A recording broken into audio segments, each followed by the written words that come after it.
bienvenidos a Diálogos. Soy Facundo Guadaño, para los que nos estén escuchando en YouTube, para los que nos vean en YouTube, para los que escuchen el podcast.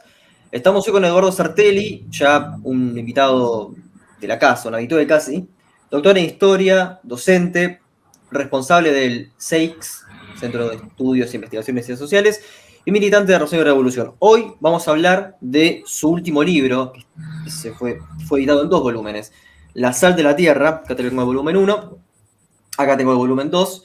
El subtítulo reza Clase obrera y lucha de clases en el agropampeano 1870-1950. Sobre eso es lo que vamos a hablar hoy. Eduardo, ¿cómo estás? Hola, ¿cómo andás, Facundo? Muy bien.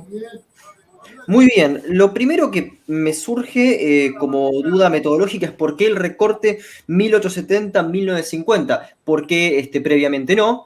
Es decir, ¿cuáles fueron el recorte que implicó? Bueno, yo a partir de acá considero que hubo explotación capitalista en Argentina, y por qué no posteriormente, porque 1950 es el punto el punto final para esta investigación.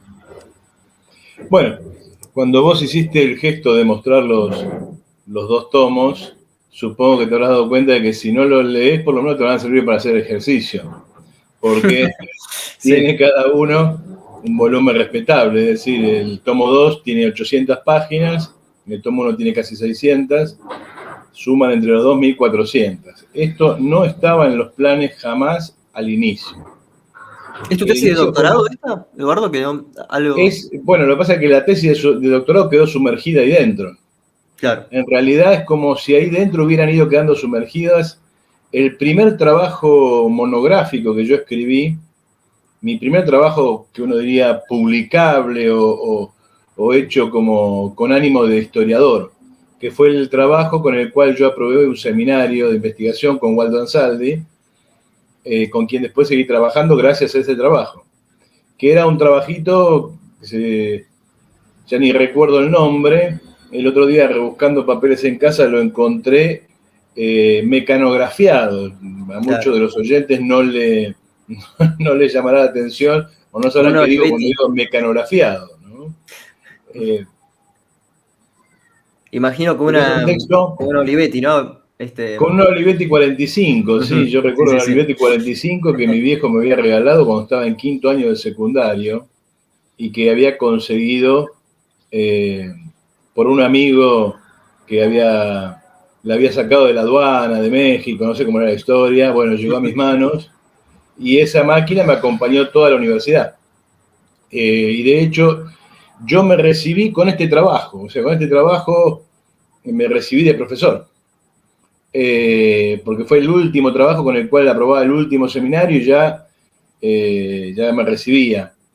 El tiempo récord porque tenía que trabajar, no podía perder tiempo. Y así que ahí adentro está ese primer trabajo, y ahí adentro después quedaron sumergidos también varios informes a CONICET, cuando yo trabajé como becario de CONICET durante unos cuantos años. Eso después se transformó en mi tesis de licenciatura en la Facultad de Filosofía y Letras, en la carrera de Historia, donde yo ya me había recibido de profesor. Y después se transformó en mi tesis de doctorado y bueno, ahora todo eso quedó sumergido en la última etapa en la que le agregué, no sé, probablemente unas 500 páginas más. El trabajo originalmente estaba pensado... A ver, yo normalmente tengo la mala costumbre de, como yo siempre digo, tirar la pelota para adelante y obligarme a ir a buscarla. Me parece que es la forma más adecuada para mí para trabajar. Es decir, es que obligarme a hacer algo que dije que iba a hacer, ¿no? Entonces, originalmente yo me presenté a CONICET con una beca sobre obreros rurales. En realidad empecé con otros obreros, pero la segunda arrancó con obreros rurales. Y me presenté con la idea de voy a hacer una historia de la clase obrera rural pampeana, de su estructura, de sus acciones y de sus representaciones corporativas. Cuando empecé, Ansaldi me dio ese trabajo, yo lo heredé, digamos, porque él había empezado una investigación sobre los conflictos rurales pampeanos, todos los conflictos rurales, los chacareros, eh, los de la ganadería, o sea, abarcaba chacareros, miembros de la sociedad rural, terratenientes, y le quedaba una parte, digamos, un renglón medio vacío. Él había hecho un trabajo sobre obreros rurales en Córdoba, pero él sostenía una pregunta que me la pasó a mí como tarea para investigar, que era por qué en un país esencialmente agrario como la Argentina, y donde el agro ocupa un lugar muy, muy relevante en todos los aspectos de la vida, por lo menos hasta 1950, no había huelgas de obreros rurales pampeanos. Entonces me pasó esa pregunta. Y yo me puse a trabajar y me puse a revisar diarios. Recuerdo que empecé con La Prensa, con La Vanguardia, con La Protesta, o sea, con el Diario del Pueblo, que era un diario de la iglesia. Es decir, con los diarios más populares de la época, tanto del campo burgués como del campo obrero. Y lo que me sorprendía ahí fue lo que fue encontrando.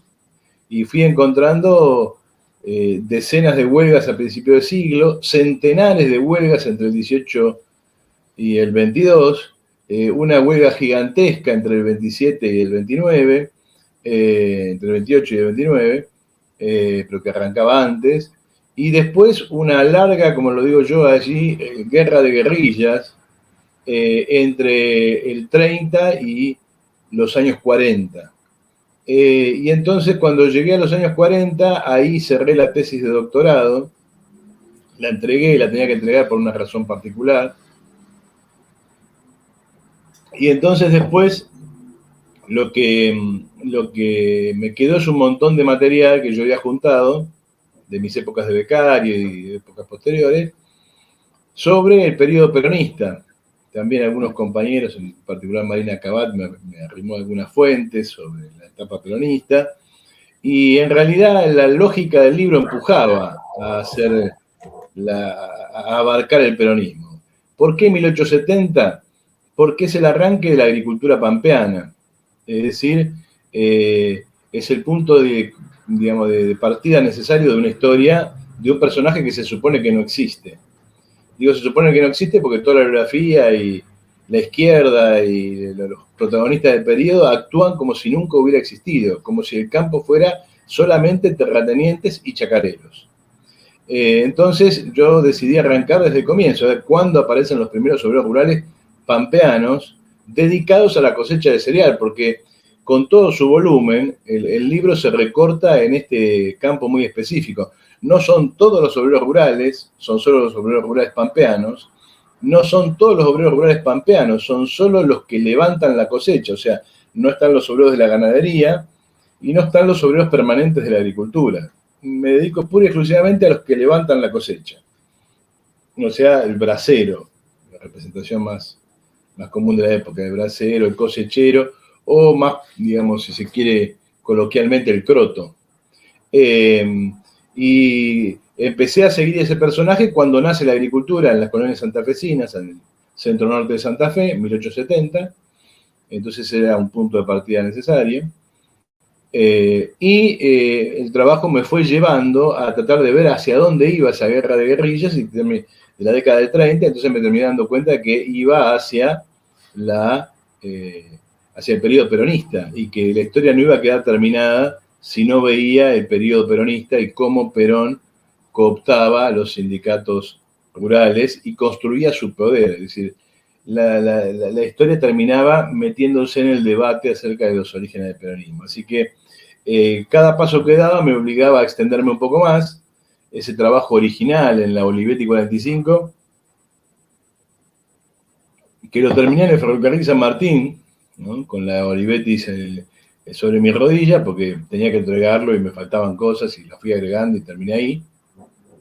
Y ese trabajo ya tenía 50 páginas, la tesis de doctorado ya tenía 200, la tesis de licenciatura tenía más de 200, tenía como 300 páginas, la tesis de doctorado tenía 800 y el libro terminó saliendo con 1400 y lo dejé ahí. La verdad que lo dejé ahí porque ya, digamos, estaba agotado y además me parecía que ahí se cerraba un ciclo y creo que es Borges el que dice que el libro lo abandona uno antes que uno abandone el libro, porque efectivamente ahí está, ya está terminado, no daba para mucho más, yo no daba para mucho más, aunque si hubiera tenido tiempo seguramente hubiera agregado un montón de cosas, pero bueno, esa es la historia es llegar desde los orígenes hasta que el momento en que termina esa historia que quiero contar, que termina en el peronismo. Después empieza otra historia con los obreros rurales, pero esa otra historia ya supongo que habrá otros que tomarán la posta. Haces un recorte también respecto a un personaje particular que es el bracero, como recién lo mencionaste. ¿Por qué está este obrero rural y no otro? Bueno, como te decía al principio, se supone que este personaje no existe. Se supone que los obreros rurales en La Pampa no existen. Cuando vos escuchás hablar a los chacareros, ellos son los productores pampeanos. No tienen obreros, trabajan con su familia, son gente muy esforzada que se levanta a la mañana y se acuesta cuando hasta el gallo está dormido.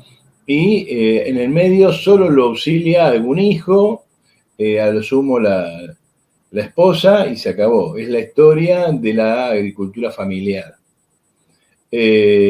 Por lo tanto, ahí no habría obreros. En el peor de los casos se menciona a peones adventicios, o sea, gente que viene de algún lado a hacer la cosecha y a darles una mano. Pero también está ausente obviamente, para sectores más amplios de la burguesía. No vas a encontrar, salvo en momentos de crisis, que en la sociedad rural se preocupe por los obreros rurales. Ahora, fuera del campo, es sorprendente que ni siquiera la memoria del sindicato de los obreros rurales se extienda hacia el pasado. Es decir, recuerdo un texto todavía estaba vivo, el Momo Venegas, escrito en un diario de Necochea, donde cuenta una serie de cosas sobre Necochea y los obreros rurales, y no menciona ni por asomo las huelgas del 18-22, que en Necochea fueron particularmente agudas. No hay registro de la memoria de los obreros rurales tampoco en los partidos que se dicen de izquierda, o sea, el PC no los registra, los anarquistas no los registran, el trotskismo Suriano, menos. a ver, estamos hablando de Suriano, el ejemplo, el de izquierda, el del especial que podía hacer en el libro, ¿cuál era? Camarero, ¿cuál era el...? Camarero, sí, pero Sí. ellos, digamos, de alguna manera, honestamente, más allá de las discusiones, se refieren siempre al movimiento obrero urbano. Lo suyo, si se quiere, es una omisión, ¿no? Pero cuando me refiero a que los anarquistas no lo registran, me refiero a que los propios anarquistas que han protagonizado esa historia no registran la historia que ellos mismos protagonizaron. El PC no registra la historia que él mismo protagonizó. El Partido Socialista menos. Obviamente el trotskismo tuvo muy poca importancia acá, prácticamente nula, pero tampoco los registra. No hay ningún registro por parte de ninguna corriente de izquierda de las grandes huelgas de obreros rurales que hemos visto y que se mencionan en el libro. Además, digamos, de algún lado saqué 1400 páginas, ¿no? Si uno se pone a pensar seriamente, el obrero rural pampeano, este obrero, el bracero, es el personaje que menos presencia en la historia propia del movimiento obrero, la que escribe el movimiento obrero tiene, menos presencia propia en la historia que la izquierda escribe sobre la clase obrera tiene, y sin embargo es probablemente el sector, la fracción de la clase obrera rural más activa, que más huelgas ha protagonizado, que mayores cantidades de lucha ha desarrollado. Yo, por ahí me equivoco, pero no recuerdo otro renglón de la clase obrera que tenga semejante nivel de actividad. Tal vez los estibadores hasta 1930, pero ni por asomo los grandes gremios, ni la UOCRA, ni la UOM, ninguno de ellos ha protagonizado semejante cantidad de luchas. Con lo cual, este olvido pasó a ser mi pregunta principal, porque la pregunta original con Ansaldi era ¿por qué no había huelga de obreros rurales? Y yo esa pregunta la cerré cuando me di cuenta de que, sí, hay. Acá tenés centenares. La pregunta es ¿por qué? por qué se produce esa ceguera historiográfica y sobre todo esa ceguera política. La ceguera historiográfica es entendible. La Argentina es básicamente un país urbano y lo es desde hace mucho tiempo. Siempre digo lo mismo, es un país que vive a espaldas de su propia riqueza. La riqueza argentina se produce sobre todo en el campo y la masa de la población no tiene idea de eso. Cristina puede declarar que la soja es un yuyo, que uno tira la semilla y crece sola por ahí, y a nadie se le mueve un pelo, o sea, a nadie se le llama la atención, pero en realidad está mostrando un nivel de barbarie y de desconocimiento, de ignorancia notable. Pero bueno, si nadie sabe nada sobre el campo, y los pocos que saben tienen una mirada, si se quiere, bucólica, romántica. El campo es el lugar de todo lo bueno, el lugar de la bondad, el lugar donde el trabajo es sano, el lugar donde trabaja el que quiere trabajar y el que no quiere trabajar no trabaja porque es vago, porque trabajo siempre hay. Es decir, una serie de mitos en relación al trabajo rural que tienden a mostrar una enorme ignorancia acerca de qué es el trabajo rural pampeano, ¿no? Y sobre todo cuál es el lugar de estos obreros particulares en el levantamiento de la cosecha, en la construcción de una riqueza que a todas luces históricamente ha resultado fundamental para la Argentina.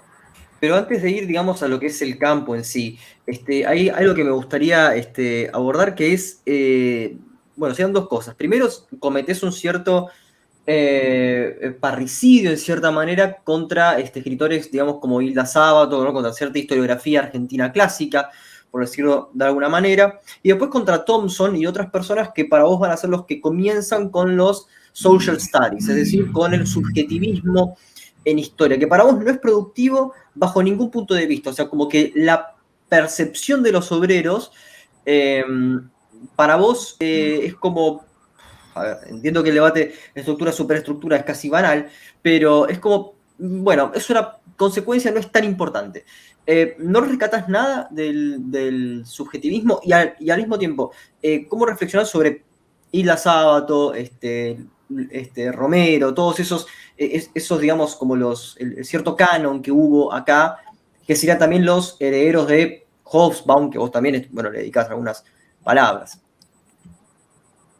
Bueno, me gustaría volver sobre la expresión parricidio. Yo pertenezco a una generación sin padres, ¿sí? ¿Por qué digo una generación sin padres? Para bien y para mal. Para mal porque por algo existen los padres y que alguna necesidad de ello hay. Para bien porque de alguna manera te obliga a seguir un camino propio desde muy temprano. Yo era marxista en los años 90, cuando nadie era marxista. Éramos 5, 6, 10, 20, 30, 50 personas que dábamos vuelta por toda la República, éramos siempre los mismos.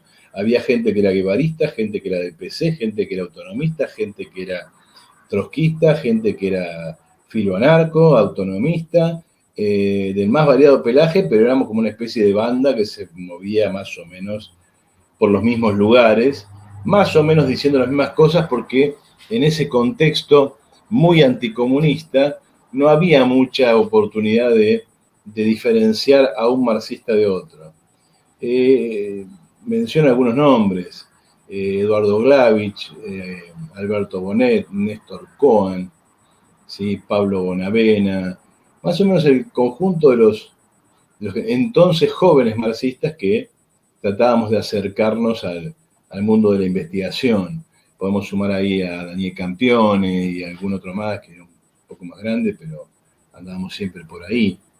Alberto Teskiewicz, gente que era muy joven durante la dictadura o que no vivió la dictadura, como es mi caso. En mi caso, yo la dictadura la viví como estudiante de secundario.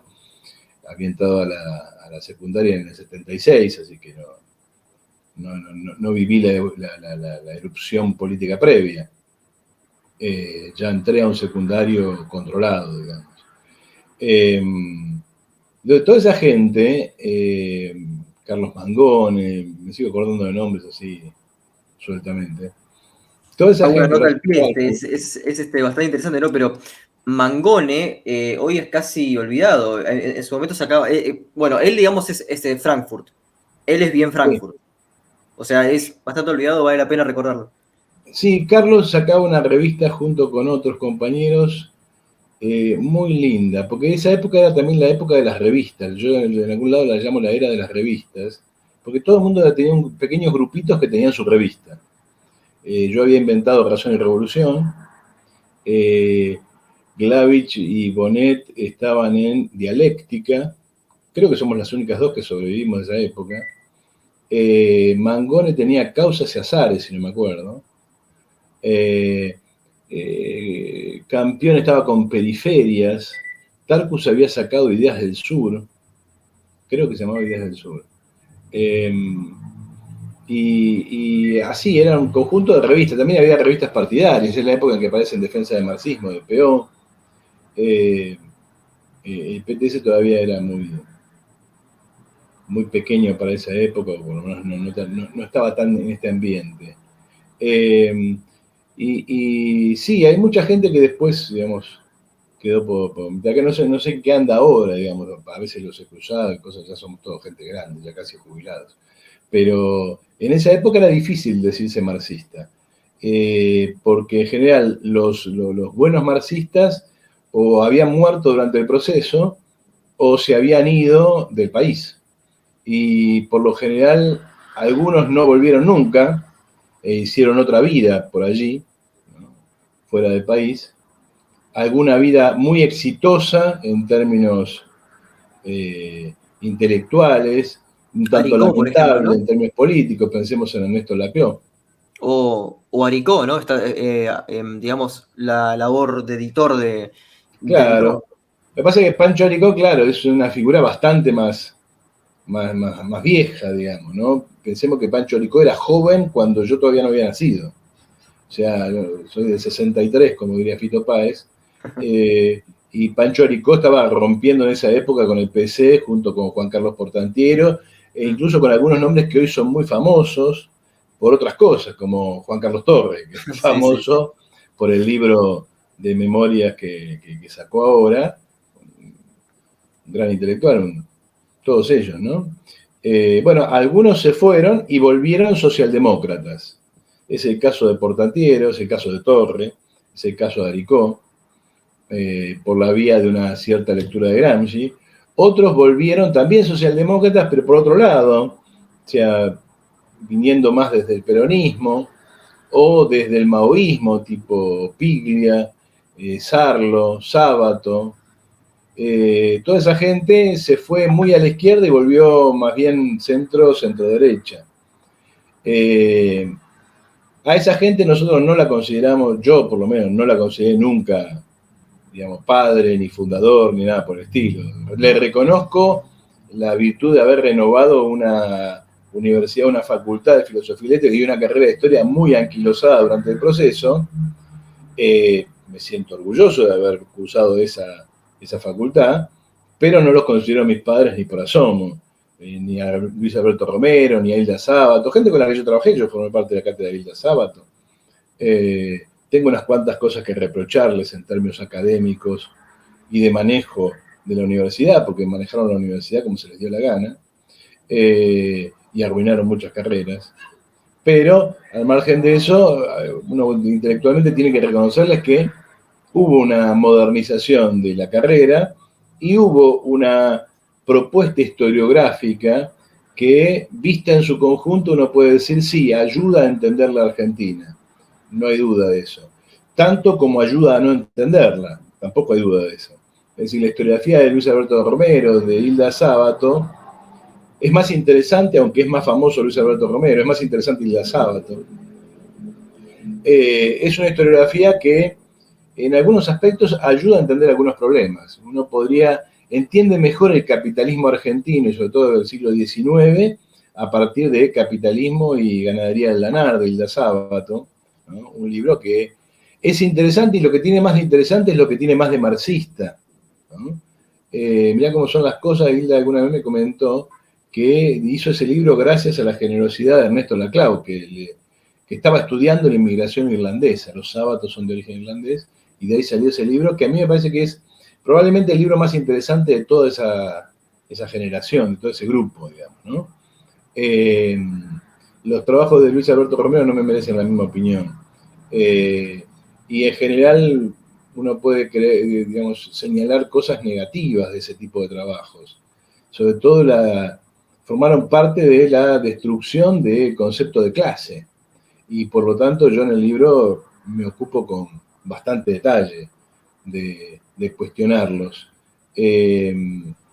Entonces, esa gente, padre no. Nuestros padres murieron antes de que nosotros llegáramos a la adolescencia, digamos.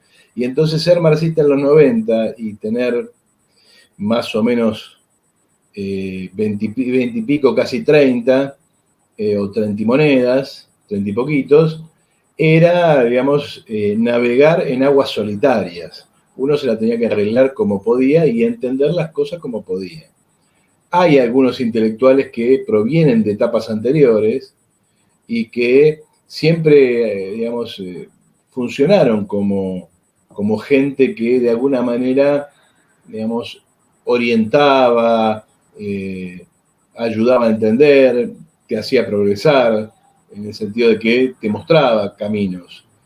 Alberto Pla, Pablo Pozo. Creo que merece un comentario, por lo menos, aunque sea crítico en todo esto, la figura de Sebrelli, que en el 96 edita El vacilar de las cosas, casi como que se autoproclama un marxista solitario.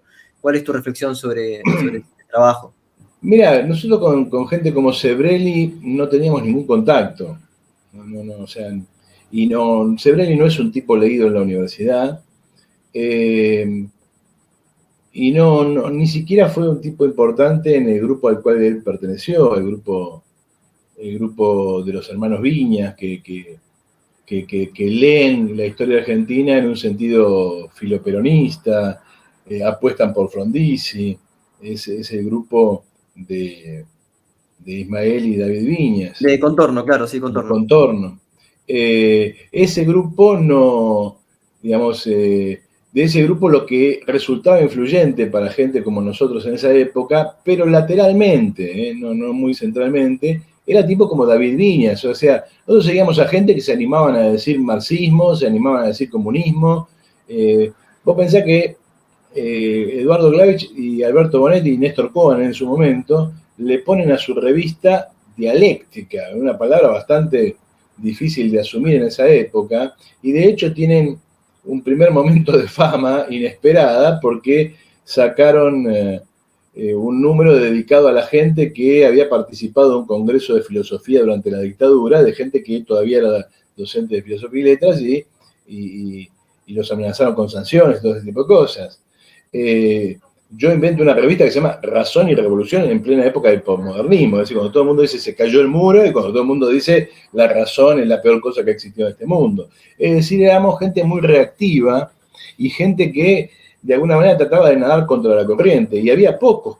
Pero justamente Sebrelli en este libro, Eduardo, reivindica a Marx y a Hegel, justamente se reivindica como Sí, pero no es un tipo que tuviera contacto con nosotros, ni lo leíamos, no quiero asumir un nosotros que tal vez excede, pero yo no recuerdo a Sebrelli dando vuelta por la cabeza de ninguna de la gente que te he mencionado.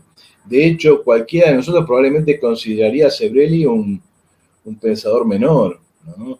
Un repetidor de cosas ya conocidas. Yo había leído de Sebrelli algún libro que me interesó, tipo Tercer Mundo, Mito Burgués. Es muy antiperonista, con lo cual a mí siempre me cayó simpático, pero me pareció siempre un personaje más bien superficial, que además después adoptó una perspectiva política en la cual ese marxismo, digamos, que se pretende lukácsiano, en última instancia terminaba siendo una especie de saludo al liberalismo antiperonista, al liberalismo gorila. Pero yo te digo, más allá de las virtudes o defectos que uno le pueda encontrar, no era un tipo que tenía que ver con nosotros, no formaba parte de ese movimiento, era una cosa completamente aparte. De hecho, si no recuerdo mal, en esas épocas daba cursos en Punta del Este para gente como Bernardo Neustadt. No sé si no andaba por ahí. O sea, y Mirta Legrand, entre otros, y a Tarcus antes también. ¿Cómo? Sí. A Mirta Legrand y a Tarcus antes. Sí, bueno, pero ahí tenés, por ejemplo, Horacio Tarcus, un tipo un poco mayor que yo, Es un tipo que tenía cierta influencia, cierta referencia para los jóvenes. Decía Alberto Pla, Pablo Pozzi, por ahí, digamos, con más, con un poco más de pertinencia en términos de la profesión, o sea, que eran historiadores, Nicolás Íñigo Carrera, Beba y Beatriz Balbé, Miguel Murmis, pero Miguel Murmis ya estaba más en otro lado, ¿no? Pero sí, Beba y Beatriz Balbé, la gente de Sixo, digamos, o gente como Lito Marín, también, aunque estaba políticamente en otro lado, Inés Izaguirre, gente que de alguna manera le ayudaba a uno a pensar problemas desde un ángulo claramente marxista, o por lo menos definidamente marxista. Pienso, por ejemplo, aparece mucho más tardíamente y no mucho más lateralmente, su influencia es más actual, ¿no? Pero, por ejemplo, Juan Íñigo Carrera, digamos, mucho después, cuando uno ya era un intelectual más adulto, ¿no? Y actúa como referencia para otra gente, no para nosotros en esa época. Lo mismo que Rolando Astarita y otros, no eran referencia para nosotros en esa época, para lo que yo pienso que es un nosotros, ¿no? Para la gente que anduvo en relación de revolución, seguro que no, ¿no? Volviendo a la pregunta original, o sea, vos habías hecho básicamente bueno, en el trabajo destruís a Thompson y decís básicamente que con él surge el posmodernismo y lo mismo pasa en la llamada nueva izquierda. Quisiera saber si recuperás, yo entiendo acá como una especie de paralelismo o en realidad a una analogía entre lo que denominás posmodernismo e interpretativismo, es decir, una idea interpretativista de las relaciones sociales.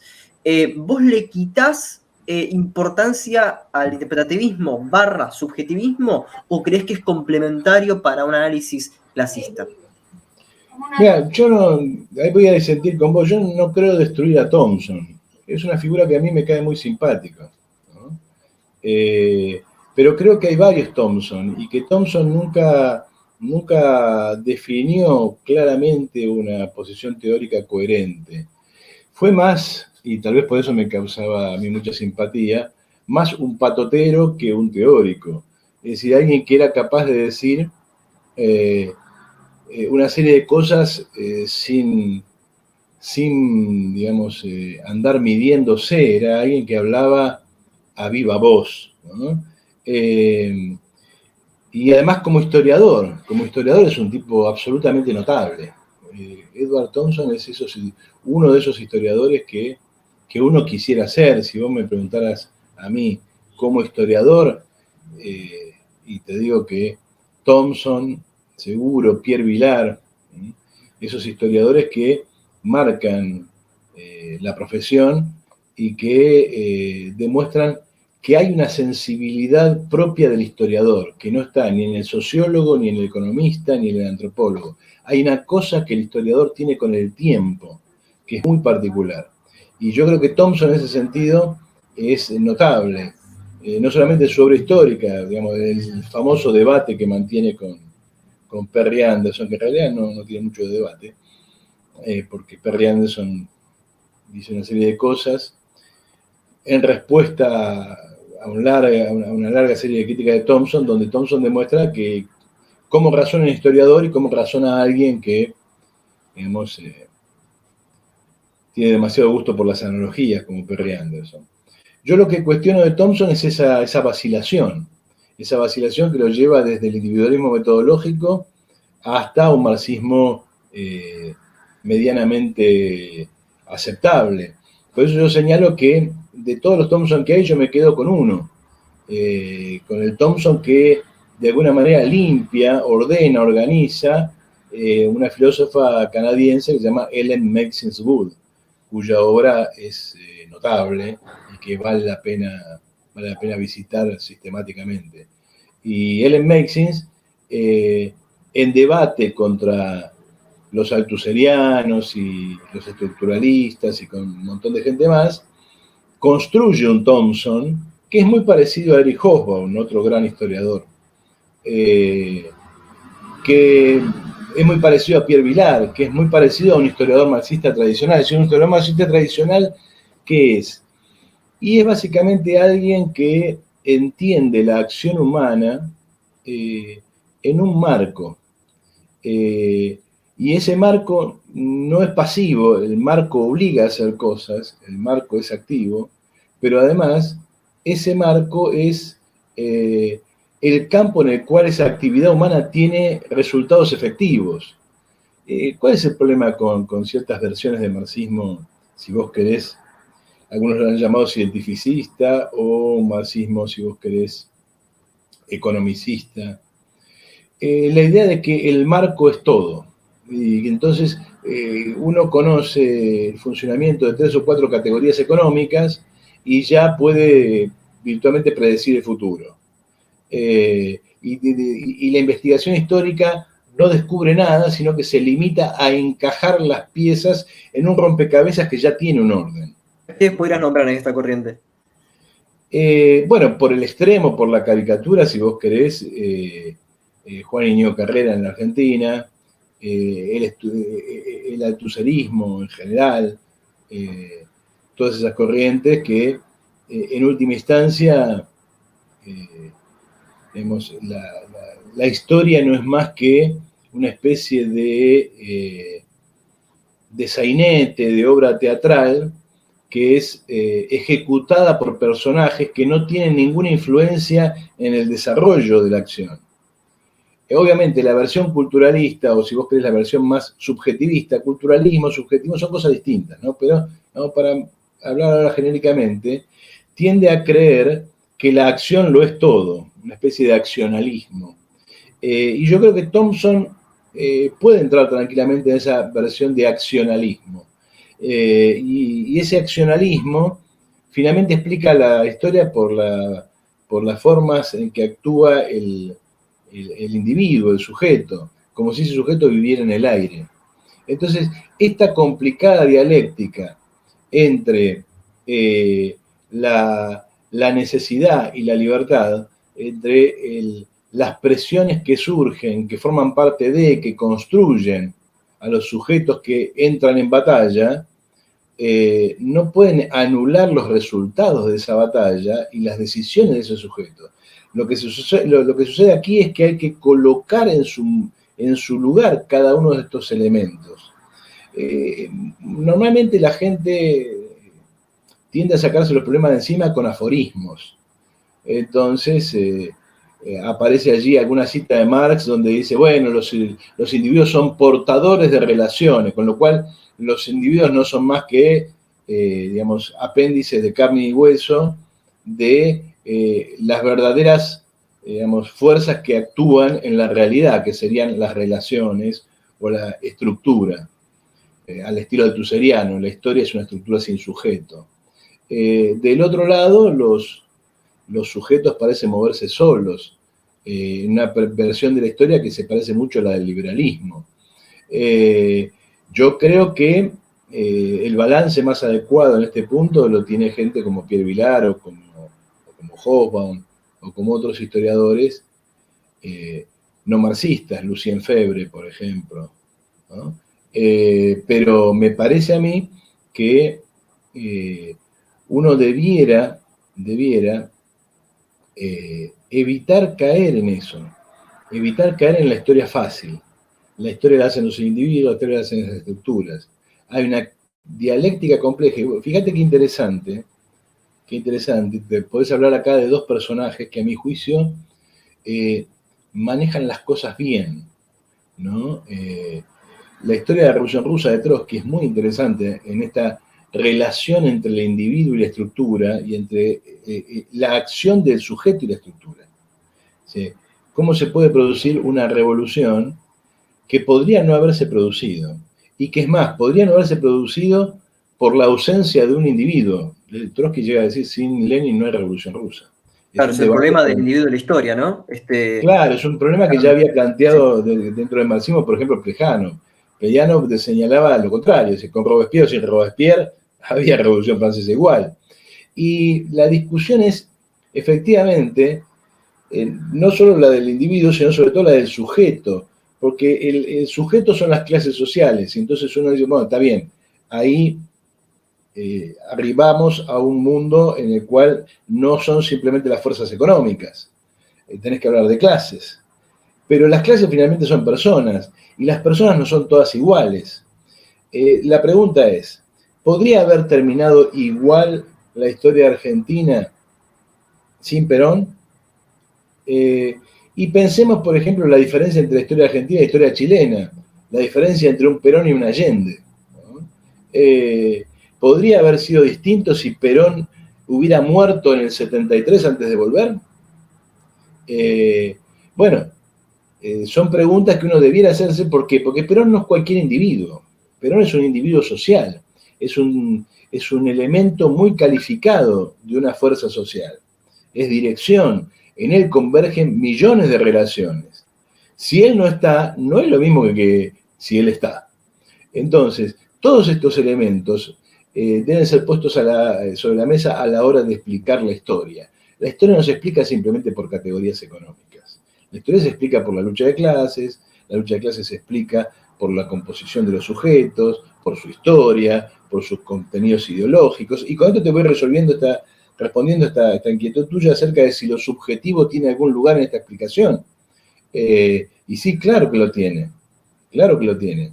Ahora, vos fíjate que en mi libro yo trato de explicar el triunfo de Perón por, primero, la intervención de un grupo particular de las Fuerzas Armadas, del grupo que eleva a Perón, por una situación política muy particular, un impasse, un empate entre diferentes fracciones sociales, entre las cuales la clase obrera tiene un lugar importante, por las debilidades de la izquierda en el movimiento obrero, y también, y de una manera quizás muy relevante, por la falsa conciencia en el seno de la clase obrera que se expresa en esa capa que nadie ve, que se llama retaguardia. Porque yo te mencionaba dos personas y te dije Trotsky, dos personas que manejan muy bien esta dialéctica entre la estructura y el sujeto. Pero ahí tenés a Juan Carlos Torres de vuelta. La vieja guardia sindical y Perón es un ejemplo muy interesante, muy notable de este manejo, porque efectivamente Juan Carlos Torres muestra que Perón tiene que batallar para construir el peronismo. No es que la gente se juntó el 17 de octubre, dijo Perón y ya Perón fue Perón. No es cierto eso es una historia falsa. Esa es una historia que no corresponde a los hechos. Perón el 17 de octubre no era Perón. Le va a llevar varios años dar vuelta el 17 de octubre y construirse como Perón. Y para eso va a tener que no solamente acercarse a una fracción de la vanguardia, sino sobre todo manipular a la retaguardia contra esa vanguardia. O sea, un elemento clave, más importante que el 17 de octubre, es el triunfo en las elecciones posteriores. El triunfo de las elecciones le entrega a él el manejo del Estado, que es lo que le permite subordinar a todos los que discuten su poder. Todos creemos que Perón es alguien que hace lo que se le da la gana, desde el momento en que su padre le puso de nombre Juan Domingo, y no es así. Perón ha tenido que batallar intensamente a lo largo de toda su vida, dentro de los grupos militares en los que formó parte, dentro de la alianza que llega al poder después del 17 de octubre, y dentro incluso de lo que fue el peronismo posterior a su caída. Si no, ¿cómo se explica Bandor? ¿Cómo se explica las batallas internas? ¿Cómo se explica su apología de la juventud maravillosa, por un lado? Y por otro lado, ¿cómo se explica que los trate de imberbes y estúpidos, se los eche de la plaza y construya la AAA para matarlos? Sí, creo que me vas a matar vos a mí con la cita que voy a hacer, pero digamos que una buena síntesis lo tienen dos libros, por lo menos de divulgación, creo. El 45 de Félix Luna y los trabajos de Gambini muestran, por ejemplo, cuando Perón disuelve el Partido Laborista, una de esas tantas batallas que Perón libra y bueno, sale airoso de eso. Pero bueno, simplemente nombrando esos dos autores. No, yo creo que ambos autores, porque son antiperonistas, no quiero decir gorilas, pero sí antiperonistas, tienen una virtud, que es recordar cosas que la historiografía peronista, por supuesto, no va a decir, porque construye el mito de Perón, Perón, que grande sos, y la historiografía marxista, que en general le ha perdonado la vida a Perón, porque la historiografía marxista, y eso se entronca con mi libro, ¿sí? ¿Por qué finalmente la clase obrera rural es abandonada por la izquierda? ¿Por qué se produce eso que yo en el último capítulo llamo la traición de la izquierda? Porque la izquierda argentina, postperonista, está marcada por el 17 de octubre. Marcada por el 17 de octubre quiere decir, siente que la pifió, que se equivocó, que estuvo en el bando equivocado, lo cual es parcialmente cierto, y siente que las masas se han ido con el peronismo y que la única forma de acercarse a las masas es de alguna manera perdonarle la vida al peronismo, someterse a Perón en diferentes grados. Eso lo vemos todavía hoy. Digamos, buena parte de la izquierda, si no toda, tiene cierta reticencia a criticar a Cristina. Y entonces está siempre con Macri en la punta de la lengua y a lo sumo con Alberto Fernández, pero a Cristina es más difícil que la critiquen. Con esta idea de que, bueno, finalmente las masas peronistas, hoy las masas kirchneristas, son las que de alguna manera en algún momento van a girar a la izquierda y por lo tanto no hay que ofenderlas, hay que estar cerca de ellas. Esto yo lo he llamado en algún otro lado el síndrome del 17 de octubre.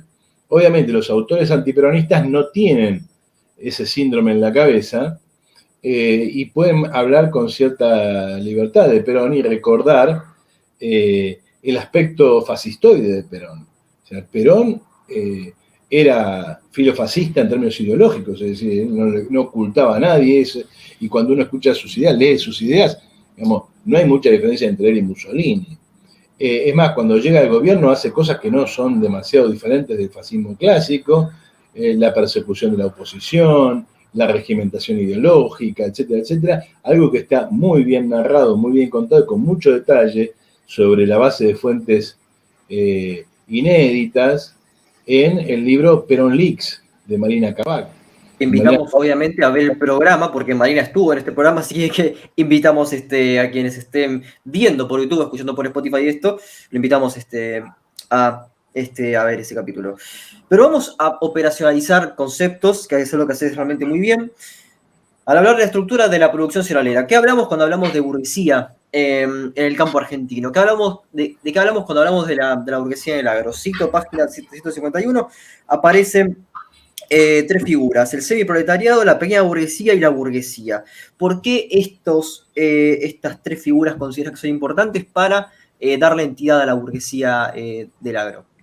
En realidad, digamos, si vos te pones a pensar, no hay todavía un buen análisis sociográfico del agro pampeano en el largo plazo. Es decir, hay muchos estudios particulares, sobre todo de la mano de esa historiografía, si vos querés, ligada a Hilda Sábato y compañía,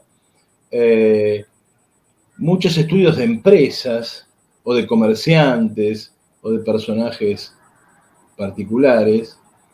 De alguna manera, el ejemplo que, ya te digo, para mí es lo mejor que ha producido esa historiografía, que es el libro de Hilda Sábato, no ha sido seguido.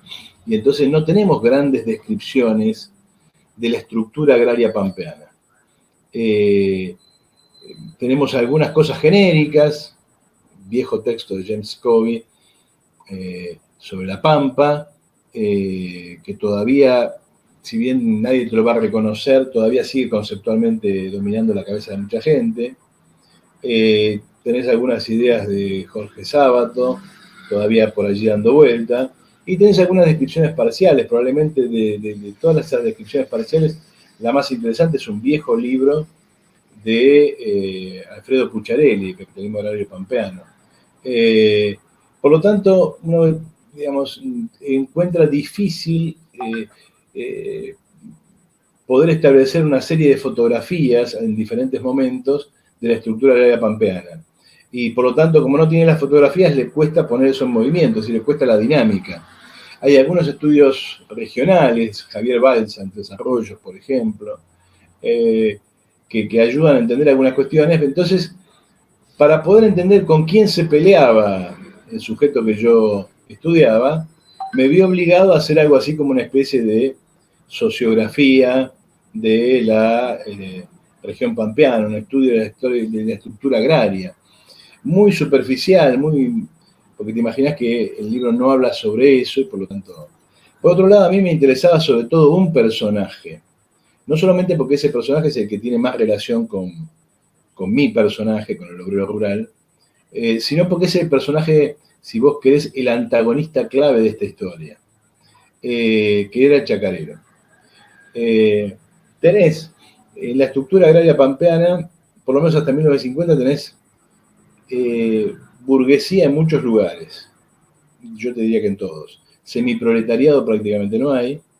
Pequeña burguesía pobre, es decir, el pequeño burgués que trabaja con su familia, que no puede acumular y que está al borde de la expropiación, digamos, tal cual lo cuenta la leyenda de Alcorta, de eso tenés muy poco.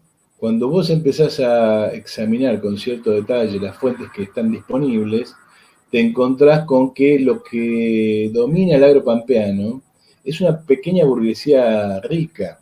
Cuando me refiero a pequeña burguesía rica, me refiero a alguien que es un productor familiar que depende exclusivamente, no exclusivamente, pero sí mayoritariamente de fuerza de trabajo asalariada. A eso me refiero cuando hablo de pequeña burguesía.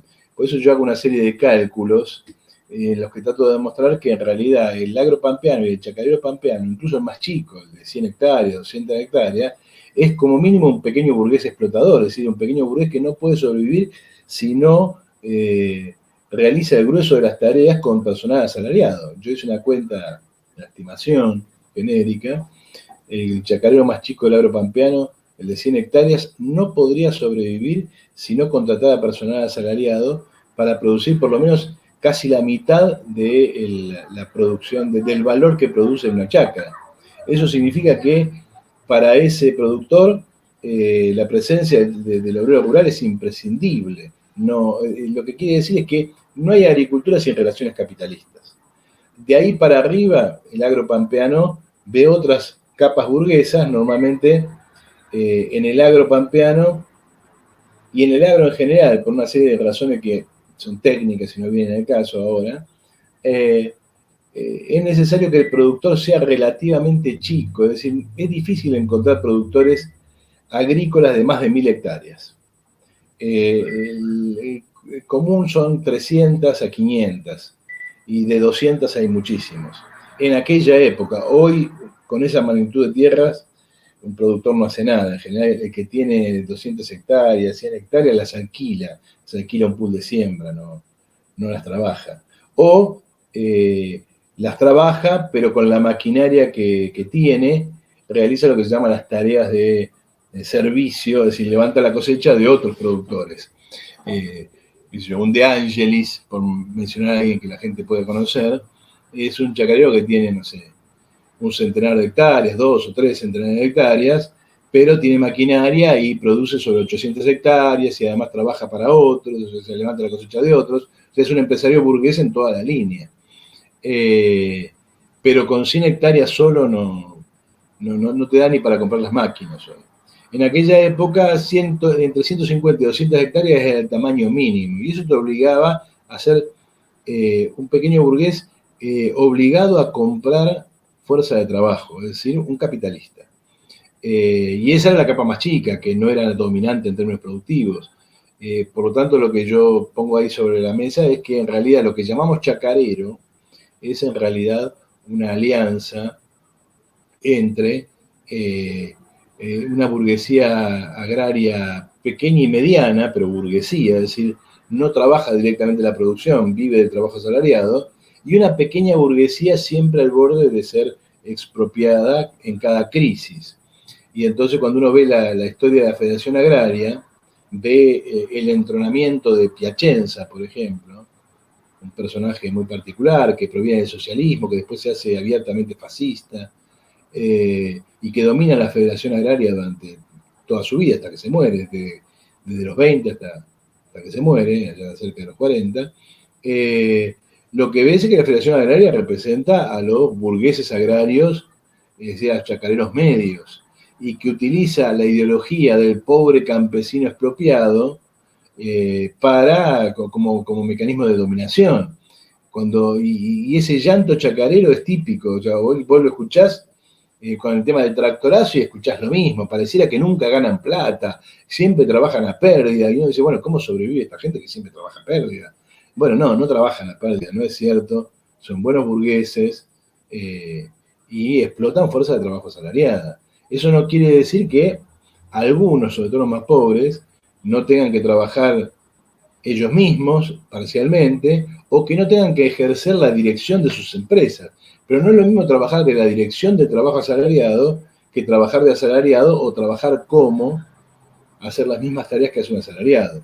Claro, sí, Cuando en ese alguien, sentido, a ver, interrumpo para decir esto. Por ejemplo, un sojero que efectivamente, a ver, que puede tener su plantación y que puede trabajarla, pero también puede tener puede emplear, por supuesto, mano de obra, o sea, también ingresa en esa característica, pero no sé si sería justamente en términos, digamos, de competencia, en términos de magnitud, de las personas que se sumarían al tractorazo. No creo que pertenezca a la misma burguesía, este sojero del que estoy hablando, que trabaja la tierra y al mismo tiempo tiene mano de obra contratada, ¿no? mira, en general hoy, sojeros que trabajan en la tierra, si encontrás alguno me avisás. De esa gente, del viejo chacarero pampeano no queda, del viejo chacarero de 100 hectáreas, de esa gente no tenés. Y los que protagonizaron el tractorazo son básicamente, sí, chacareros. Chacareros que en general cuanto más pequeños son, más reaccionarios son. Porque son los que mayor problema tienen con las retenciones. Recordá el conflicto del 2008, y para esto le recomiendo a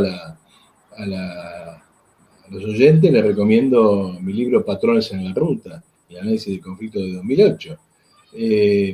La Coninagro, que representa a las grandes empresas cooperativas, que son en general grandes capitales, la Asociación de Productores de Siembra Directa, es decir, gente como Grobocopatel y compañía, la sociedad rural, estaban mucho más flexibles a la hora de dialogar con el gobierno que Federación Agraria o CRA, Federaciones Rurales Argentinas.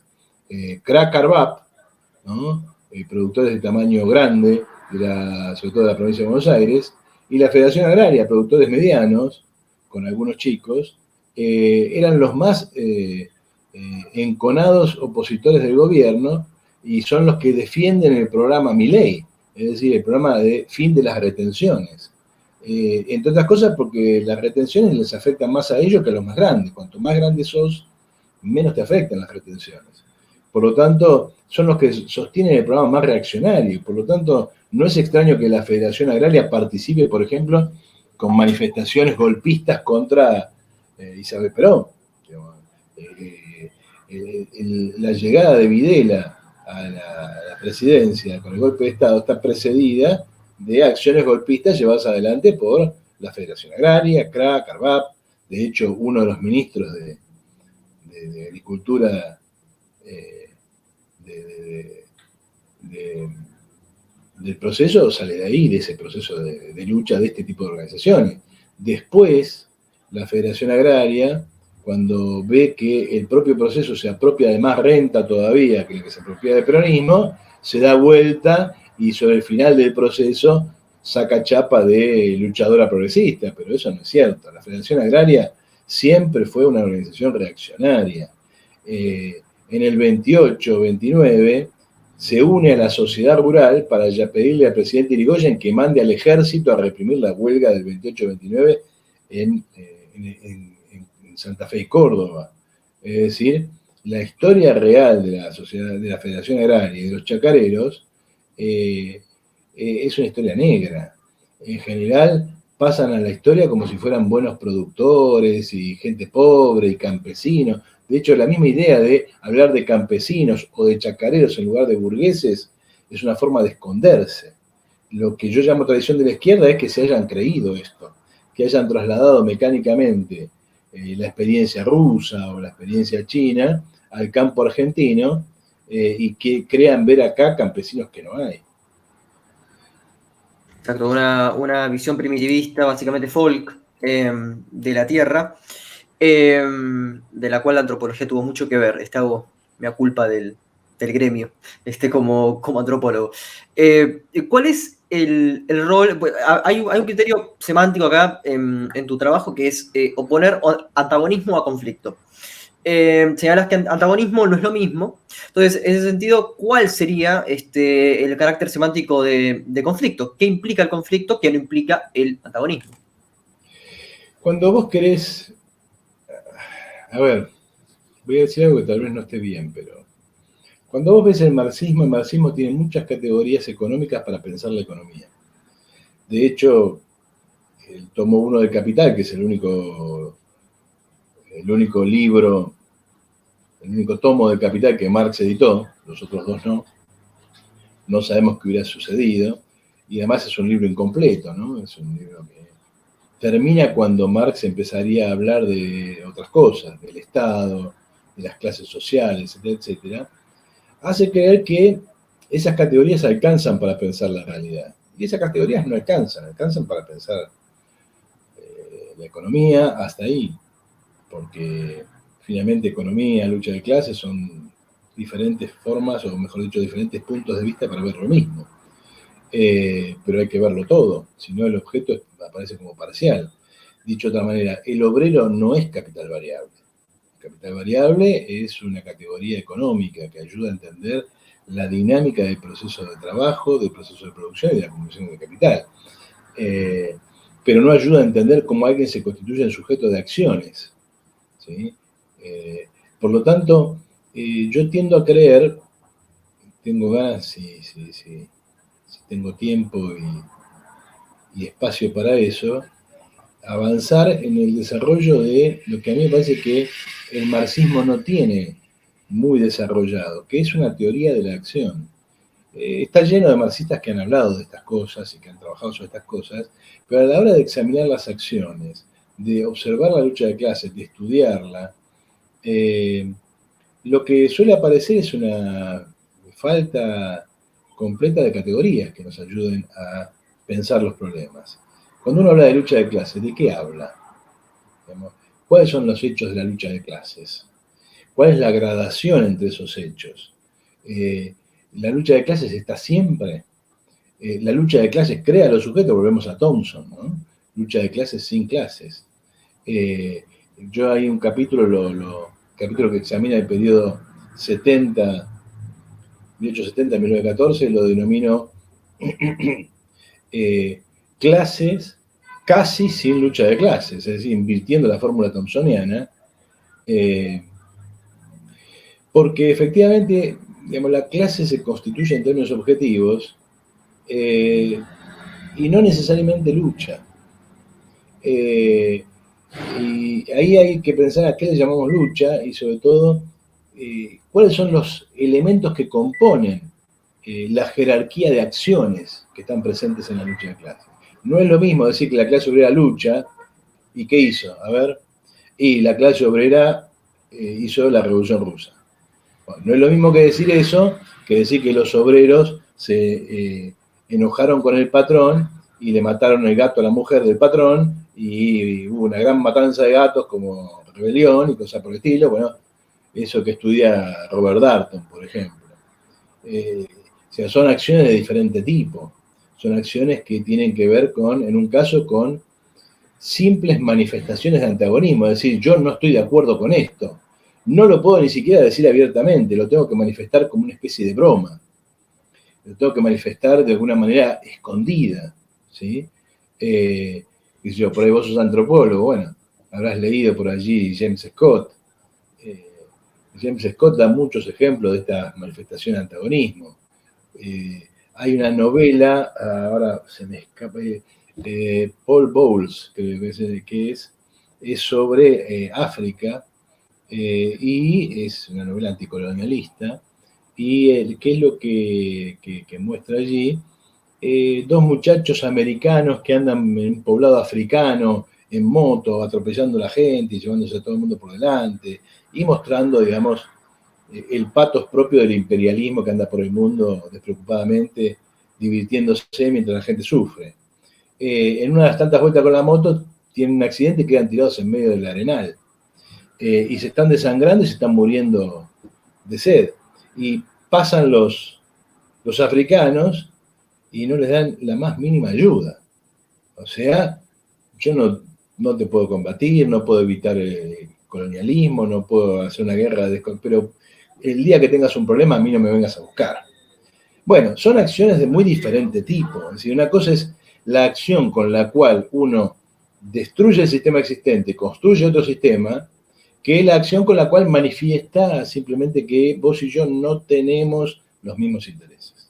Entonces, entre las manifestaciones de antagonismo y la revolución hay todo un degradé de formas de acción, la huelga parcial, la huelga general, el boicot, ¿cómo se llama?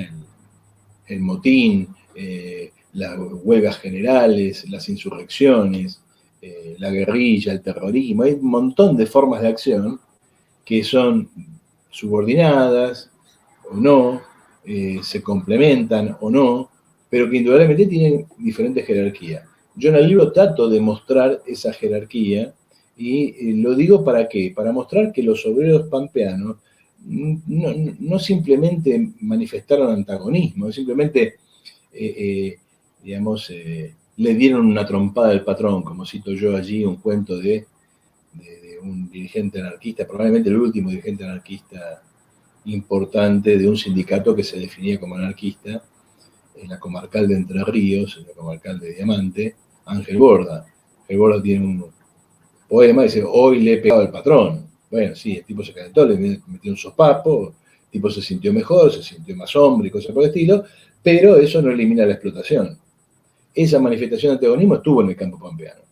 Pero también en el campo pampeano hubo manifestaciones de lucha de clase mucho más elevadas, por ejemplo, huelgas, organizaciones sindicales e incluso insurrecciones. Es más, Justamente, sí. sí, es que te interrumpo porque yo estaba tratando de recordar en qué página lo citabas a Scott, me acuerdo ahora en la 69, Weapons of the Weak, Domination and the Arts of Resistance. Y bueno, también tienes The Moral Economy of the Peasant, bueno, ahí lo destrozas a Scott por subjetivista, y de hecho por cierto abordaje casi como excesivamente empirista, ¿no? Como que como antropólogo va a ver las cosas ahí y lo que no se ve no puede, o sea, es como que no puede desarrollar una teoría de lo que no se ve. Esa sería la crítica a... Yo creo que Scott, digamos, con lo interesante que puede hacer, me parece que más que empirista o subjetivista es psicologista. O sea, tiene una perspectiva de la conciencia muy de psicólogo más que de sociólogo. Es decir, la conciencia de clase no es simplemente la forma en la que la gente piensa o siente. Es la forma en que la gente actúa y son las instituciones con las cuales actúa. ¿Dónde está la conciencia de la clase obrera? Y si vas a la calle Azopardo te vas a encontrar con el edificio de la CGT. Eso es la conciencia obrera. Si vas a Ayacucho y Perón te vas a encontrar con el local del Partido Obrero. Eso es conciencia obrera. Es decir, la conciencia obrera es mucho más que formas de pensar o reflexiones sobre la conciencia. Y además, si uno solo quiere ver esas manifestaciones, solo va a ver esas manifestaciones. Como decir, a ver, yo estudio huelgas en la región pampeana, ¿sí? ¿Por qué el libro se llama Lucha de Clases y no Huelgas en la región pampeana? Porque en la región pampeana, con este personaje, hay mucho más que huelgas. Si no, le hubiese puesto al libro Huelgas en la región pampeana. Y en realidad hay mucho más que huelgas. Hay un montón de formas de acción bastante más complejas y también bastante más simples que las huelgas.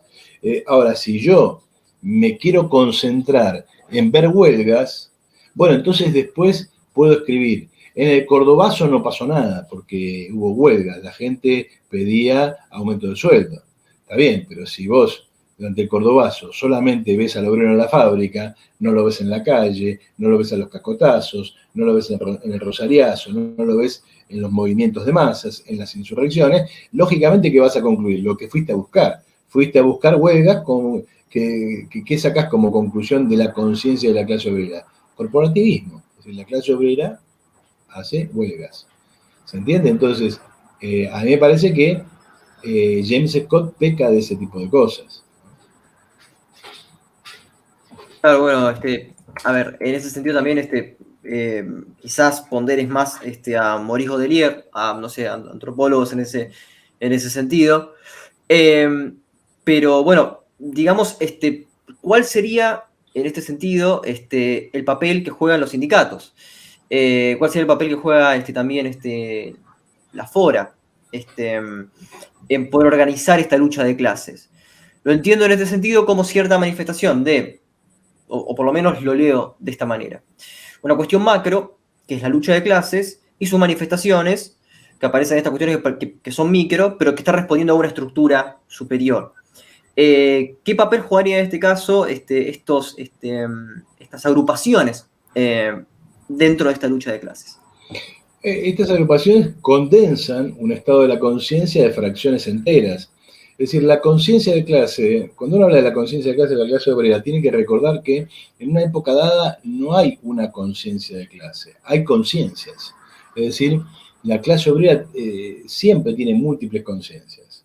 Incluso en la época en la cual la clase obrera argentina se inclinaba masivamente por reformar el sistema y vivir un poquito mejor en el capitalismo, es decir, incluso en el momento en que la clase obrera es más peronista y más conservadora, si se quiere, hay fracciones de la clase obrera cuya conciencia expresa otra cosa, expresa la necesidad de superar el sistema.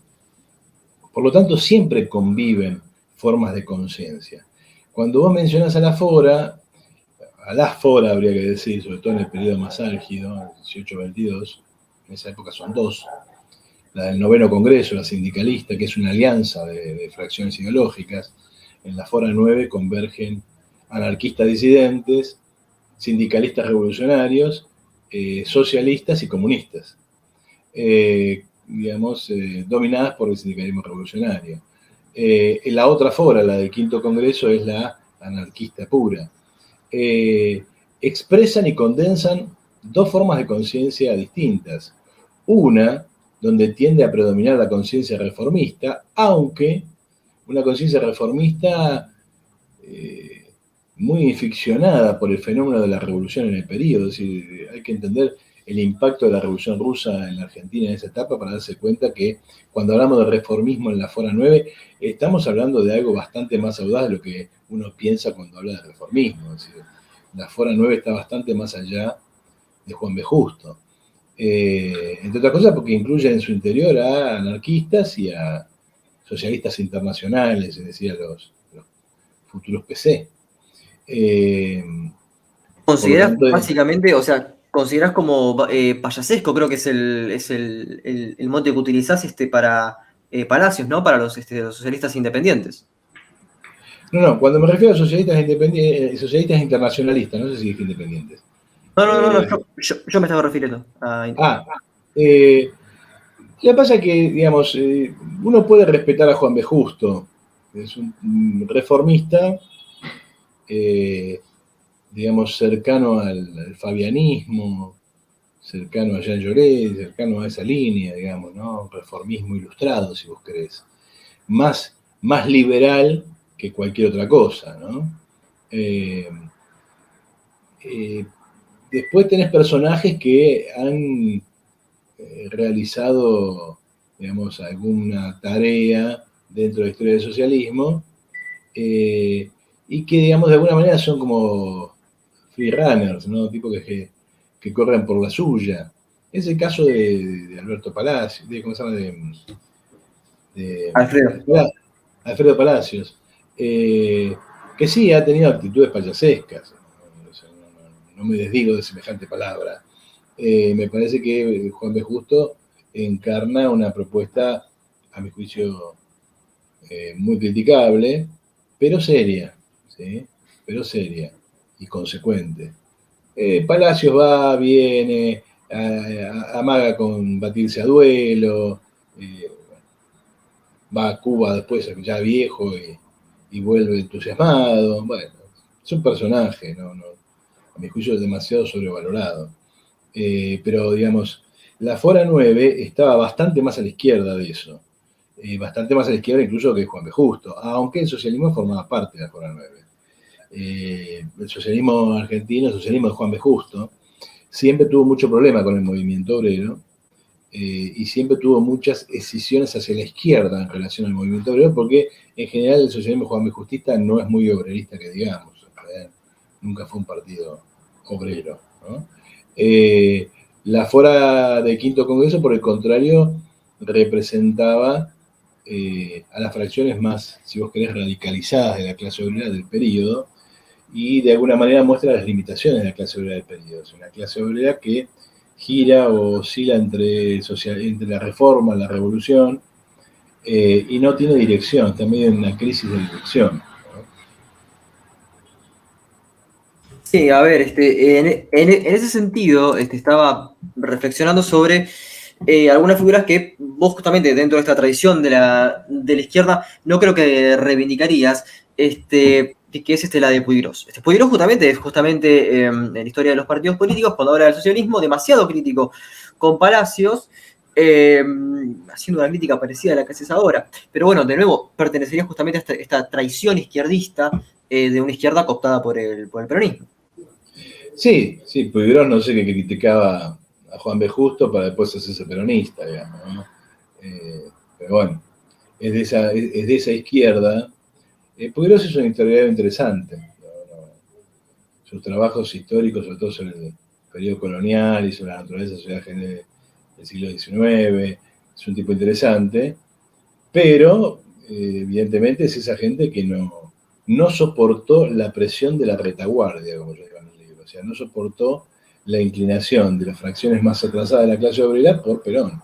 Y contribuyó a la derrota de la clase obrera, sobre todo a la derrota de los años 70, porque eso es uno de los que construye ese mito del peronismo como sede de la revolución.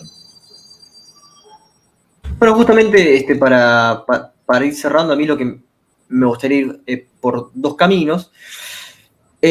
Uno es un poco viejo, que quizás muchos, bueno, no sé, los habituales del programa, si lo recordarán o no, que es el programa de Santucho, del cual vos sos muy crítico, por un lado, que considero que lo enmarcas dentro de esta derrota de la clase obrera, pero crees que tiene esta cierta claridad dentro de la lucha de clases, y otro que es más ayornado, que vos considerás que no tiene, digamos, la sapiencia para poder leer la actualidad, que es Grabois. Es decir, la expropiación graboisiana, no sé, la expropiación de Grabois para vos es atraso y no es algo hacia el futuro. Me gustaría analizar a estas dos personas, el programa de Santucho y el programa de Grabois, porque consideras que uno contribuyó para la derrota de la izquierda y otro que es retrógrado en el 2022. Sí, es un poco pornográfico mezclar a Santucho con Grabois, ¿no? Digamos, es un salto cualitativo. Santucho es un revolucionario, Grabois es un esbirro del Papa, digamos, ¿no? Grabois es, en el mejor de los casos, un señorito bien que toma la opción por los pobres de una manera muy particular, ¿no? Así que yo no me da cierta vergüenza mezclar a Santucho con Grabois. El programa de Santucho es un programa que está equivocado porque cree que la Argentina es más rural de la que realmente es. Y cuando se encuentra con que la Argentina no es más rural de lo que realmente es, no es lo que él piensa, desarrolla como guevarismo una inversión de las relaciones técnicas de la lucha de clases. Uno tiene que conquistar a las masas y después plantear la lucha armada si es que es necesario. Santucho empieza al revés, primero plantea la lucha armada y a partir de allí pretende conquistar a las masas. Esa estrategia es válida para sociedades muy particulares, es válida para China, es válida para Cuba, tal vez era válida para Colombia hasta hace unos años, o para Perú hasta hace unas décadas, pero era inviable en la Argentina. Era inviable en la Argentina, era inviable en Chile, era inviable en Brasil, en Uruguay, y por eso el guevarismo se transforma en una en una guerrilla armada urbana. En los momentos en los cuales es necesario quebrar el dominio peronista en la clase obrera, y por lo tanto necesitábamos a todos esos cuadros extremadamente valiosos en otros lugares, básicamente en las fábricas. Hay un libro muy lindo de Héctor Lobe que se llama La guerrilla fabril, que nosotros editamos hace mucho tiempo, donde muestra la importancia del PRT y otras organizaciones de izquierda en la huelga general de junio-julio del 75. Esas acciones muestran que el PRT está pensando en otra cosa mientras se produce la mayor insurrección de la historia, la mayor insurrección de la clase obrera de la historia argentina. Y la insurrección que echa a López Rega, ¿no? La insurrección que quiebra el gobierno de Isabel Perón. Pero es una insurrección que no tiene dirección. Es una insurrección que quienes la impulsan no pueden dirigir. Entre otras cosas porque le han restado fuerza a esa dirección porque utilizan a los militantes más importantes para otra cosa. ¿Dónde estaba Santucho mientras esto sucedía? Estaba en el Monte Tucumano. ¿Qué estaba haciendo en el Monte Tucumano? Estaba jugando la guerra. No me gusta decir la palabra jugando porque sería como una falta de respeto para un revolucionario a que yo le tengo mucho respeto. Pero efectivamente estaba en otra cosa. ¿No? Estaba en otra cosa. O sea, sería entonces un error de lectura de Santucho. Es un error de lectura y es un error estratégico. Es un error estratégico llevado adelante por un error de lectura. Sí, está muy claro eso. El caso de Grabois es muy diferente. El caso de Grabois es simplemente el puntero del Papa, no es mucho más que eso. Es quien gestiona en el terreno el aparato político que arma la Iglesia para darse una base de poder en el seno de la clase obrera. Esto no es nuevo, la Iglesia está presente desde hace mucho tiempo en los sindicatos y está presente hace mucho tiempo en la clase obrera desocupada. De hecho, el movimiento de fábricas recuperadas era en mayor medida parte dirigido por la Iglesia. Por lo tanto, cuando Grabois habla de expropiación, de reforma agraria, eso sí que es payasesco, es tal vez más payasesco que lo de Palacios. La idea de toda la estupidez que hicieron en Entre Ríos, con la supuesta expropiación apoyada por la hermana del dirigente de Echeverre. De Echeverre, era toda una estupidez. Realmente, digamos, de un grado de seriedad tan bajo que no. Y además, una persona que no tiene programa, no tiene dirección. Me dio risa porque en un debate justamente que se dio entre Grocopatel y Grabois hace 2 días, en un momento Grocopatel toma la palabra y le dice a Grabois, sí, está bien lo de la tierra, pero ¿quién la va a trabajar? ¿Quién se va a quedar? ¿Quién va a tener la tecnología para que los hijos de los que tengan esa tierra puedan seguir trabajándola? No, bueno, es una postura similar a la cual vos tenés respecto a qué se hace hoy con la tierra si no tenés la tecnología para poder trabajarla, o sea, si no podés tener un capitalismo competitivo en todo caso. Bueno, pero vos veías la estupidez de gente con una pala tratando de hacer un almácigo abajo de un eucalipto. O sea, es gente que no tiene idea de lo que está diciendo, lo que está haciendo, son charlatanes, y lo único que son punteros del Papa, no tiene mucho más, y están con cualquiera. A ver, Grabois tenía relación directa con Macri a través de su ministra de Seguridad Social, ¿cómo se llama esta mujer? Con Carolina Stanley. Con Carolina Stanley, claro. ¿Y de qué lo acusaban a él, los otros? Ahora la gente de, ¿cómo se llama?, de Patria Libre, de Barrio de Piego, dijo, vos estabas con Macri, lo cual era completamente cierto. Bueno, él se sinceró, si le tengo que dar un beso en la boca a Grobocopatel, se lo doy. Entonces lo viste.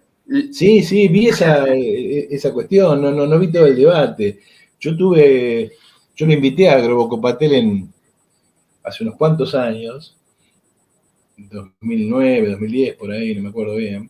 Lo invité a la cátedra de Filosofía y Letras a hablar, y lamentablemente tuvimos que desalojar la sala por amenaza de bomba, no nos dejaron terminar, habíamos empezado la actividad y nos amenazaron, nos vinieron a avisar que habían puesto una bomba, que eso, bueno, probablemente fue una payasada, seguramente, pero bueno, tuvimos que desalojar y no pudimos llevar adelante la discusión.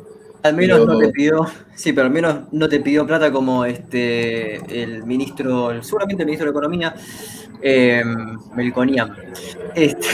no, no me pidió.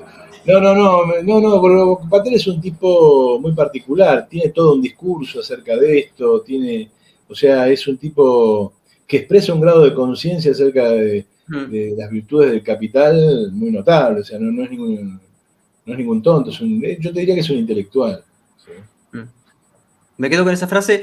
Y para una última pregunta, que bueno, vos sos muy activo en las redes sociales compartiendo música. Recién estábamos hablando justamente de el subjetivismo y que vos decías, sí, bueno, como se nombra en el libro, alguna protesta, un antagonismo contra el patrón, no es en ningún momento, no es lucha de clases. Muy bien, me gustaría saber, en ese sentido, la música, por ejemplo, cosas como el punk o el heavy metal, o incluso cosas del folclore, a vos no entraría dentro de la categoría de lucha de clases entonces, sino más bien de antagonismo, ¿no? Dentro de la vaguedad que puede ser también. La música ¿no? En ese sentido. Bueno, te tengo que confesar, como siempre lo digo, a mí el rock no me gusta, ¿no? No soy digamos, a veces pienso, ¿dónde estaba yo cuando se desarrollaba la música de rock? Porque es más, ni la he escuchado, digamos, la escucho muy selectivamente mucho tiempo después. Me da la sensación de haber nacido viejo, digamos, ¿no? Así que mucho no te puedo hablar de contenido ideológico, de esas cosas que he escuchado poco. A mí el punk siempre me pareció el resultado de un hippie enojado, con un contenido ideológico más bien limitado. Pero al margen de eso, al margen de las virtudes, porque ya va a aparecer algún oyente que dice, no, escuchate tal grupo, tal cosa, tal otra, que son comunistas, que son anarquistas, que son esto. Sí, siempre. La música es un campo de lucha, no es una forma de acción. Mejor dicho, es una forma de acción en un campo de lucha particular. Es el campo de la lucha ideológica. Y la lucha ideológica forma parte de la lucha de clases, sí. Por lo tanto, la intervención cultural en la lucha de clases es parte de la lucha de clases. Hace poco compartiste Sting, entonces. Sí, pero hace poco compartiste Sting en Facebook. Lo que pasa es que, a ver, yo soy en general un tipo melancólico, entonces Sting es un tipo que tiene esa cosa melancólica, ¿sí? Y Muy entonces, socialista no lo veo a Sting igual, ¿eh? Muy socialista. No. Pero es que a mí, yo normalmente privilegio la música antes que las letras. Y la letra siempre para mí es secundaria en relación a la música. Yo con la música tengo una relación, supongo que todo el mundo debe tener la misma, no creo ser particular en ese punto, pero tengo una relación, si se quiere, previa a la conciencia. Yo siempre siento la música, no la pienso demasiado. Cuando la pienso es porque me interesa el fenómeno ideológico y ahí me transformo en un historiador. Pero cuando la escucho, digamos, la siento. Por ahí hay cosas que me entusiasman porque encajan muy bien con todo, con el fenómeno total. Es decir, a mí Beethoven me apasiona porque, bueno, porque siento esa música particularmente y además porque es música revolucionaria. Pero, qué sé yo, uno pone John Dowland y lo escucha todo el día y es un señor con un laúd allá por el Renacimiento y no tiene nada que ver con la experiencia de uno, ni tiene nada que ver con el socialismo ni con la lucha de clases, pero digamos tiene que ver con otros aspectos de la experiencia humana, contrariamente a lo que mucha gente cree. Los socialistas seguimos siendo humanos, es decir, seguimos teniendo miedo, siguiendo temor, seguimos teniendo el temor por la muerte, por la desaparición, por la vejez, por la pérdida de los seres queridos, por todo lo que siente cualquier ser humano. La única diferencia es que a esas cosas, cuando pensamos la solución, le ponemos la palabra socialismo. No necesariamente porque el socialismo pueda resolver todo. O sea, el socialismo no va a conseguir que la mujer que a vos te guste se enamore de vos. Digo la mujer porque, bueno, es mi caso, yo me identifico, como se diría ahora, por ese lado. El socialismo no va a hacer que la mujer que vos querés se enamore de vos. Tampoco va a hacer que no te mueras. Te vas a morir tarde o temprano. Tampoco va a hacer que te enfermes, va a evitar que te enfermes.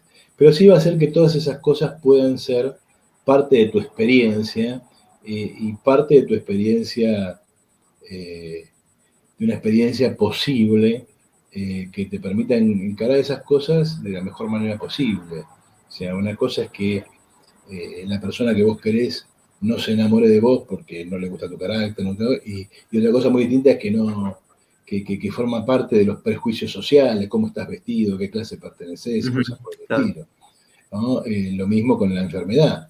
Y probablemente la gente se va a seguir enfermando y se va a seguir muriendo, eso es inevitable, pero probablemente no se muera de estupideces, no se muera de enfermedades tontas, no se muera de causas evitables y viva mucho más tiempo. Por lo Recuerdo esa, tanto, bueno, esa frase tan icónica tuya en el debate con el liberalismo, representado por Kachanowski y López Murphy, el brasileño bolsonarista, en el cual vos decías, sí, ustedes son responsables de, bueno, a ver, lo ejemplifico, de esto, que era una lapicera. Y se quedaban con el coso particular. Y dices, pero ¿dónde yo trabajo? No, soy responsable del sistema. Bueno, en fin, se entiende eso con la metáfora. Eduardo, sé que estás corto de tiempo, la verdad que te agradezco, para mí fue un placer, pero no te quiero dejar ir sin dos recomendaciones. Una, para los que están en YouTube y en Spotify, un libro. Y para los que están solo en Spotify, que ahí tenemos los derechos para poder hacerlo, una canción. Volvemos a recomendar canciones en diálogos, pero solo para los que están en Spotify. ¿vos crees que yo recomiendo un libro y una canción? Sí, exactamente, sí, sí. Multifacético. Mirá, digamos, últimamente si tuviera que recomendar un libro para entender algunos problemas de la Argentina actual, recomendaría que está en boca de todos, porque además lo estoy leyendo con mucha fruición, ¿no? El de Juan Carlos Torre, Una temporada en el quinto piso. Si quisiera recomendar algo para pensar la sociedad futura, recomendaría Los desposeídos de Úrsula Le Guin, ¿no? Y si quisiera recomendar una buena novela para entender el agotamiento de lo viejo, yo volvería a recomendar El Quijote otra vez, que me parece una experiencia literaria superlativa.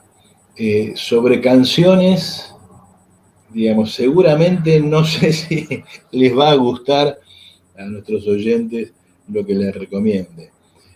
Uno siempre está muy pegado a lo que está escuchando, ¿sí? Muy pegado a lo que está escuchando. Desde cosas que ha descubierto, ¿no? Hasta cosas que, digamos, repite sistemáticamente. Entre las cosas que repito sistemáticamente, yo recomendaría Verano porteño de Piazzolla, las 4 estaciones porteñas de Piazzolla en general, cualquier cosa que sea Piazzolla, y el que mencioné antes, que estoy escuchando mucho en estos días, John Dowland. Obviamente en el Facebook yo pongo mucha gente que por alguna razón me impacta. Dolores O'Riordan, gente que yo no escuché en su momento y que estoy escuchando ahora, Cranberries. Me gusta, lo volvería a recomendar también. O quizás Tres Puntos de Edmundo Rivero, ¿no? Un Yo clásico. con Rivero no tengo tan buen feeling, digamos, ¿no? Sí. Yo para lo tanguero soy, qué sé yo, ¿cómo te puedo explicar? A mí me gusta mucho Goyeneche, ¿no? Y después cantores más sutiles, cantores menos Molina, por ahí. Eh, pero, pero de icónicos, ¿no? Tangos icónicos, afiches. Un tango machista, insoportable, pero notable, literariamente. Homero Espósito, ¿no? pero no dejaría de escuchar nunca tangos de Homero Expósito. Entonces, finalmente con cuál nos vamos? ¿Con qué canción? No estaría mal, digamos, volver ya que te gustó Sting en los últimos días, ¿no? Entonces, alguna de Sting, Roxanne, o alguna de esas, no estaría mal. Vamos con Synchronicity. No sé si. Dale. Dale, buenísimo. Bueno, Eduardo, muchísimas gracias, de nuevo un placer. Para mí una conversación bastante típica, no sueles hablar de estos temas, más técnicos, más metodológicos, y bueno, esperamos contar con vos de nuevo. Sabemos que, bueno, por unos meses, algunas cuestiones, vas a estar un poco ausente, pero bueno, esperemos que poder contar con vos prontamente. Muchas gracias por la invitación y bueno, cuando quieran y se pueda, porque hemos tenido bastantes problemas para poder armar esto, les pido disculpas por las idas y vueltas, pero bueno, estamos en una situación particular. Bueno, cuando quieran y podamos, otra vez, me avisan y lo hacemos. Soy Facundo Guadaño, nos encontramos en otro episodio de Diálogos.